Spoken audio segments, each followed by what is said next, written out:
Looking back on it, 2022 was a pretty underrated year, all things considered. We got amazing music from the likes of Kendrick, The Weeknd, and Pusha T, just to name a few. We got amazing movies like. Okay, I won't lie, there were no good movies this year outside of like that Talk to Me movie and X. But to make up for those crappy movies, we had some amazing video games. Elden Ring, God of War Ragnarok, Bayonetta 3, despite its terrible story. All these great video games dropped the same year, and truly, we were blessed at this time. It was like God saw all the shit that we had gone through with COVID and said, hey, listen, I know I messed up, but hey, let me make up for it. And by God, by Him did He succeed. But all the games I just mentioned were terrible, absolute dog shit, when compared to what really took the world by storm. The release of the next greatest cross-multiversal fighter, Multiversus. Google describes this game as a platform fighter where heroes and yada yada, I really don't care. It's just a Smash clone. Now, for those of you who never had a childhood or go outside often, a Smash clone is basically a clone of the Nintendo game Super Smash Bros. You take a bunch of characters and put them on a platform and have them fight it out. There have been thousands of Smash clones, all the way from anime to Nickelodeon to PlayStation, each varying in quality. These are my favorite, by the way. The point is, Smash clones aren't a new thing. Hell, Multiversus isn't even the first Smash clone made by Warner Bros. However, it had the most potential of any Smash clone to reach Smash's popularity. See, Warner Bros. Has a lot of IP, and when I say a lot, here's just a glance at a few of the franchises that they have under their belt. Each character from these series had the potential to be a possible member of the game's roster, meaning the roster could essentially be endless and rival the large character selection of not only Smash, but any other video game, such as the Dragon Ball games or the Naruto Storm games. The potential for this game was immeasurable, and with a company that's worth $29 billion at the time of writing this, they certainly have the money to live up to these expectations. Unfortunately, as you could probably gather by the title, they failed spectacularly. Now, usually I wouldn't care less about a game failing. Still don't Hell, care. nearly every game dies nowadays faster than the companies would want them to. But the sad thing about this game is that it truly could have been something special had it not been for the greedy people at Warner Bros. Caring more about pleasing their fans for money instead of making a decent video game. But to fully dissect the failure, we have to break this up into parts: gameplay, roster, greed, and a special one that you have to stay at the end for. I wasted enough time with fluff and filler like this was a One Piece episode, so let's just get to the reasons why. That's an Invincible reference. I hope you guys liked it. Gameplay. Given that Multiversus is unable to be purchased anymore, I'm going to have to rely on my memory on how the game was played. We'll start with the beta experience. The gameplay felt incredibly loose and floaty, for lack of a better term. Many attacks would miss the mark because of their wonky hitboxes. The best way I could describe it is like, imagine every character was Minato, or Obito from Naruto, using his Kamui that was always activated, so every attack practically missed you or went right through you. In the same vein, your opponent was also Obito, meaning your attacks wouldn't hit them either. So now you're stuck in this floating mess of a match where you have to pray that one of your goofy ass attacks land. To their credit, I assume that the people at Warner Bros. Games were trying to emulate the feeling of actually playing as a cartoon character with weird gravity-defying physics and cartoony action. And to their credit, they succeeded in that regard, but it made the game not as fun to play as they probably hoped for. The best thing about this game was the 2 vs 2 mode, where you can tag with your friend or AI online, pulling off wacky moves as you defend from the other team. It's a common saying that misery loves company, which makes it all the more fitting that the best part of this game involves having a partner. Though the gameplay was sloppy in many areas, it was decent enough, but the real problem came with online play. I'm talking lag spikes so bad that you're falling off the map or even running headfirst into an attack from the enemy that will shred your health. While the game had its fun moments, the lack of good online gameplay would keep the game from achieving the status of a proper Smash Bros. Clone.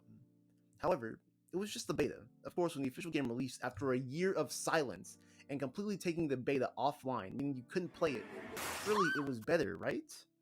Wrong! The year that they took to develop this game was all for nothing, as the rework somehow made things worse. Constant freezes and disconnections, characters not being playtested, the fact that there wasn't even a block button for far too long. It was just so clear how little the developers cared about the game and just wanted to put as much content out there as quickly as possible. The gameplay was terrible upon its release, and unfortunately, this is one of the reasons why it suffered. But in my opinion, it's not as big as the second reason, the roster. The main attraction with these types of games being Smash clones is the roster.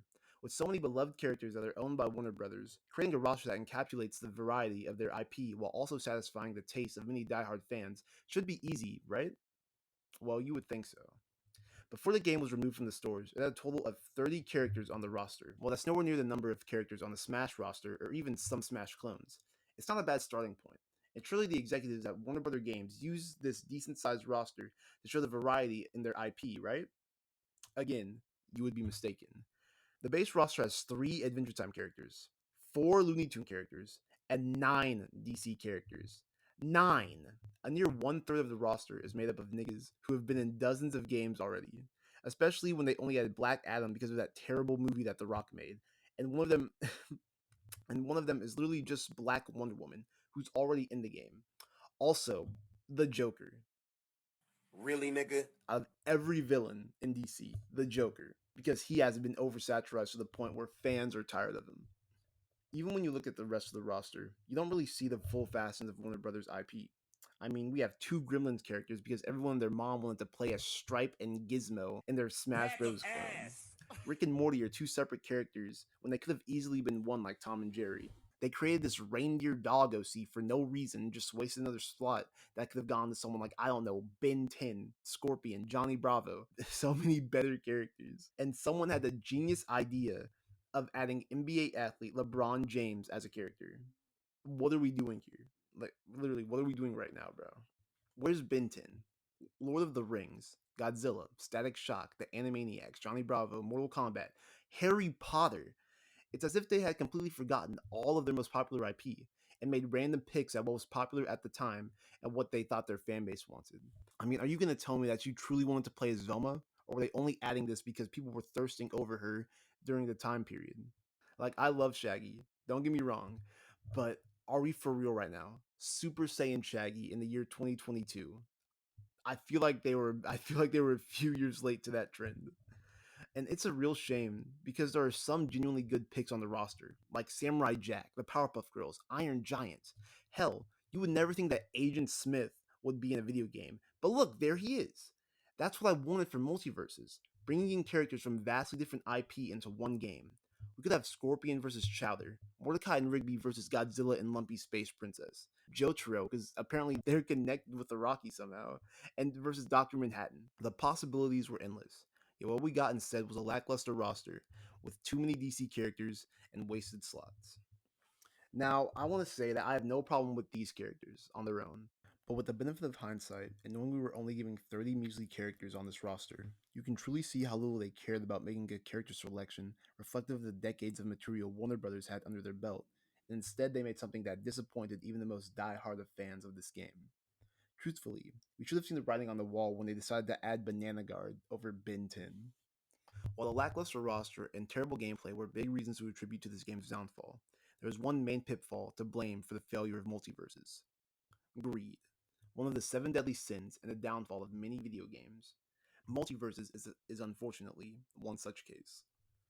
I mentioned the relaunch in the gameplay section, but I didn't mention the fact that they had removed some things. They removed rank mode, post-match stats, the ability to swap characters in between casual matches, among others. But above everything, they added microtransactions. See, there are 5 types of currencies in this game, with 3 of them being for perks, skins, and 1 being to buy characters themselves. Now, I'm not going to get too deeply into this because there's videos going in deeper in depth about it, which I'll link in the description below, but I want to mention the grind to get fighters. Basically, each fighter costs around 300 fighter tokens to earn, and as determined by YDo on Twitter, on average, you earn 78 points per hour, meaning the average grind for a character was 38 hours. And for someone like the Joker, who was 6,000 points, it was double that. Basically, unless you dedicated days of your life into grinding this game, it was practically impossible to earn characters without paying out of pocket. This was Warner Brothers' goal: get you to bleed your wallets for this free to play game, or spend hours a day non-stop playing if you wanted a character, perk, or certain skin. This is the pinnacle of greed. And upon this realization, many people decided that they were done with the game. The player numbers dropped significantly, and unfortunately, this game never reached its former fame like it had with the beta. Whenever a new season dropped, popularity would temporarily pick back up, only to drop when the players realized that nothing substantial had changed. The majority of the game was locked behind a paywall. Online gaming was a mess, and it just wasn't fun anymore like it was with the beta. Not due to the community or unnecessary hate, but because the developers were greedy and were looking for a cash grab instead of an actual fun experience for the fans and people who put actual money into the development of this game. They took an amazing concept that they had with the beta and turned it into a leech. No, a vampire, meant to suck the players dry of their money. And that brings me to the final point of this video: free to play games. When it comes to a game like this, there's no reason that it should be free to play.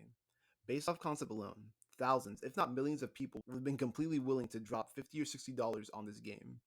I mean, a crossover of multiple nostalgic franchises, seeing your favorite characters thrown at each other. Who wouldn't dump money into that? Crossover games have been one of the most successful genres since they've been a thing. Smash Bros, Jump Force, any Smash clone, they're all successful. Even if they even if they die after a small amount of time like Jump Force did. But instead they chose to go the whole battle pass route and make you pour money into it over time instead of spending that money on like DLCs, which they could have done.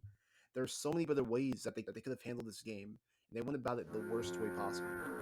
And they gave you the illusion of being able to work your way into earning the objects you wanted, when in reality, the entire system was meant to incentivize you into spending money. Inevitably, that was the game's biggest downfall, as the greed of Warner Brothers led to people stop playing and the eventual death of the game. This video is not only a look back on the missed potential of multiverses, but a cautionary tale of getting your hopes up for video games. We've seen games with so much hype, so much potential, fail due to bad gameplay, lack of effort, and above all, greed from the studios. Many games like this have let us down before, like Jump Force just a couple years back, and sadly, I don't think this trend is going to end anytime soon. And that's it. Bye.